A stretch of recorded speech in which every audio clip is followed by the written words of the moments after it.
Hi everyone and welcome back. Today's vlog is all about NMC revalidation. And I'm going to be splitting this down into sections. So the first thing we're going to talk about is what is revalidation, why it was brought in, and the process of what you'll do when you're going through your own revalidation. And hopefully it's going to put you at ease a little bit, because I know when I was a student nurse and now that I'm qualified, I still hear people dreading NMC revalidation every 3 years. And they're just like, oh, I've got so much work to do and I've got this to do and that. And it shouldn't be like that. It should be a safe process that's going to keep you safe. It's going to maintain your knowledge and just make you a safe nurse at the end of the day. So it shouldn't be a process you dread. So I'm hoping to relieve some of those little worries that you might have. So firstly, the Nurse and Midwifery Council, or the NMC, are our regulating body for nurses, midwives and nursing associates across the UK. They are the people that keep us tip-top, in shape, and protects us and make sure that we're practicing safely, protects us as well as patients. So they are our top dogs. They are the gods of nursing. As a nurse, as a midwife, as a nursing associate, we have to pay a fee to the NMC every single year to be on the register, to make sure that they're regulating us, if that makes sense. And then we have the revalidation as part of that every 3 years as well. And as long as you've completed all of your revalidation stuff, you can continue to register as a nurse, midwife or nursing associate. I hope that makes sense. So revalidation is a process that happens every single 3 years for nurses, midwives and nursing associates in England, in the UK. And this was brought in 2016, but it helps you as a healthcare professional to practice safely and effectively. But not only that, it'll help to show that you're demonstrating the living standards of the code of conduct which we all follow from the NMC. So why do we need to do an NMC revalidation? Why was this suddenly brought in 2016? So if you think about the dates and the timelines, this coincides very, very well with the big NHS Mid Staffordshire scandal. If you don't know it, go and look it up, Google it, the Francis report, and you will see the horrific things that happened within the NHS. Hundreds and hundreds of needless deaths happened, a lot of maltreatment of patients, a lot of just really horrific things really happened, and it was all uncovered. And there's a massive report that went out there to show all of the things that happened. Have a look at the report for all of the details. But as a result of that, what came out of it was something needs to be done to help monitor healthcare professionals. So that's why we have revalidation. Doctors have the revalidation too. They've got the GMC revalidation, and for us it's the NMC revalidation. And the idea behind it is, with all of this, you know, for every 3 years you're going to be constantly training, constantly doing your CPD hours, constantly making sure you're doing practice hours, getting the right amount of hours in, constantly doing updates and to make sure that your knowledge is refreshed, making sure that you're up to date with the latest information and following evidence-based practice. Because the theory behind it is, if you're having all of this and there's supervisions and things like that, you're going to be a safe nurse at the end of the day. However, you know, that's not going to deter someone from committing harm if that's what they're setting out to do, if that makes sense. But some little things that were missing from the mid-staff scandal was that people weren't trained correctly and there was no supervisions in place to monitor these people. And so these are all things that have been put in place to sort of help reduce anything like that from happening again.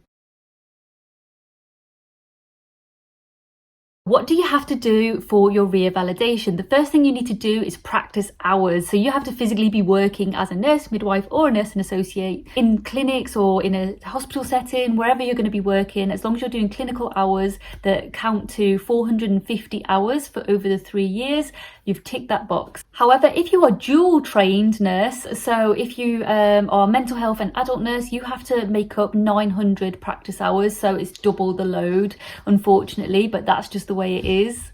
So how to keep track of your hours? So you have to have hold of the dates that you have practiced, the number of hours that you undertook, the name and address of where you worked, the scope of your practice, the type of work setting that you worked in, a description of the work that you undertook, and evidence of those hours should always be recorded. Next requirement on the list is 35 hours of CPD, and 20 hours of this must be like direct participation. It can't be like online learning and things like that. 20 hours has to be like you actively participate. So like your manual handling, for example, you would physically be there, or your first aid training, for example.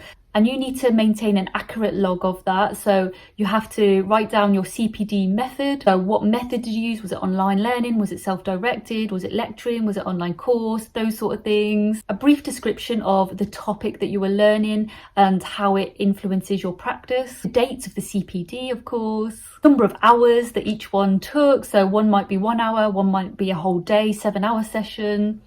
And you have to link your CPD with the code. So which part of the code does that fall into? So if it was life support, it could be like safety of patients. And make sure you've recorded it on the CPD log. The NMC have all of these different logs that you can download and document everything on. So for example, this is my CPD log. I'm going to put my example here just to show you what I've done, how I've filled mine out, and that will just give you a rough idea of the things that you need to log and keep over 3 years.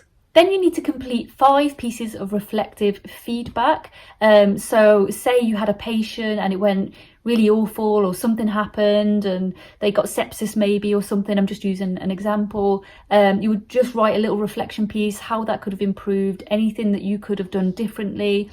Or the same, it doesn't have to be a bad reflection. If you've done something really, really well and you think, I'm actually really proud of that, I'm going to add this, put that in there and explain how you're going to continue to keep up that really good practice. People always think about reflection as a negative thing, but actually we can reflect on the positives as well and how to strive to be that good again. Just make sure when you're doing these things, obviously confidentiality, don't mention patients' names, don't have any data or anything like that on there. When you do your reflections, you have to sit down with someone from your workplace to sit and discuss the reflection as well. So when you have your supervisions, for example, you will discuss your reflections, and that is one of the tick boxes that the NMC wants you to do. They have to sit and talk about it to somebody.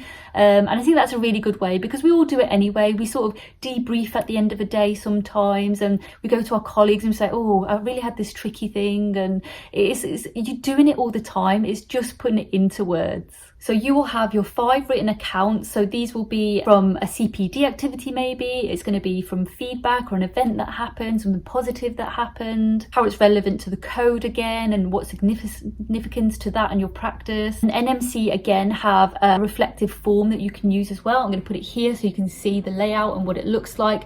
It's like 200 words or something that you need to write. It's nothing major. It's just a quick little thing just to get your juices flowing, get you reflecting in practice and how you can improve and do things better or differently, or stay the same and improve and get even better. Next up is health and character. So you have to make sure that you are of good health and character to do the job. So by signing your registration, by saying that you're going to nurse, you're saying that you're in good health, that nothing is going to stop you from being a good nurse, and that you're a good character. You're not going to do anything crazy out there to patients. And then you have to make sure, this is quite a new thing, so you have to have professional indemnity arrangement or insurance, so you have to be covered. So the Royal College of Nursing or the RCN Union, for example, they will include as part of their package a professional indemnity insurance through that. But just check all of the details and the conditions before you sign up to something like that to make sure that you are fully covered as a nurse. So I know I have mine through the RCN, but also my employer as well as a GP practice, they have their own that covers me as well. So just have a look when you apply for a job or wherever you're working, and if they require it, see if there's something that they can include as part of your job role, if they can include it into that so you don't have to pay separately for it. And very, very lastly, you have to have your confirmation at the end. So once everything has been checked by someone at your workplace, which will also be another nurse or midwife or nursing associate, for example, they will sit down and go through everything with you, and they will just sign you off to say, yes, this person is competent, or they've met all of the standards needed for the NMC revalidation, and they'll just tick that box off for you, sign the life away, and Bob's your uncle. So the process of NMC revalidation, so as I've discussed already, you will do all these things over the 3 years. So you'll just pick it up little by little, and this is the best way to do it. Don't leave it till last minute at the end and you're rushing to get load of things. Just make sure you pick little bits up here and there, and by the end of the 3 years you'll be there, you'll be ready. It's all together in a folder. You'll be so organized. Fingers crossed, stay organized, guys, and it won't be such a problem. But it's because people leave it and they don't think about it, and then lastminute.com, they're rushing around, they're trying to get feedback from patients, they're trying to get feedback from their colleagues, they're trying to write reflections. No, just, you know, do it bit by bit, keep your logs, keep doing it as you go, and it'll be so much easier and smoother, and you just won't even notice that you're doing it.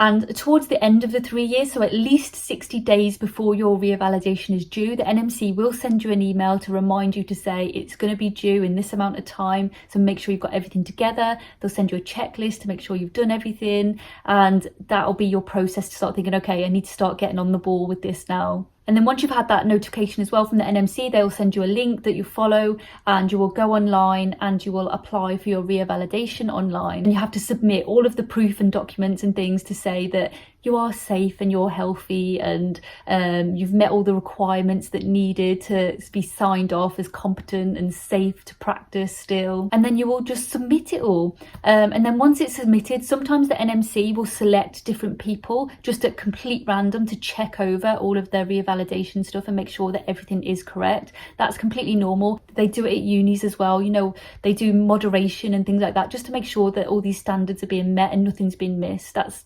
perfectly safe. So that is my video all about NMC revalidation. I hope I've reassured you in some way that this is going to be okay and this process isn't as bad. But my just top tip is just stay organised, keep a folder, keep everything in it, keep your certificates, everything you can. If a patient gives you a card, a thank you card, if your colleagues write something nice, if you get an email sent round saying what a great team, keep everything in a folder together. The end of the 3 years, you're going to be like, here it all is, da-da, done. It'll be just so smooth and it'll just make the process so much better. So keep on top of it, guys. Keep going. Keep being amazing. You've got this.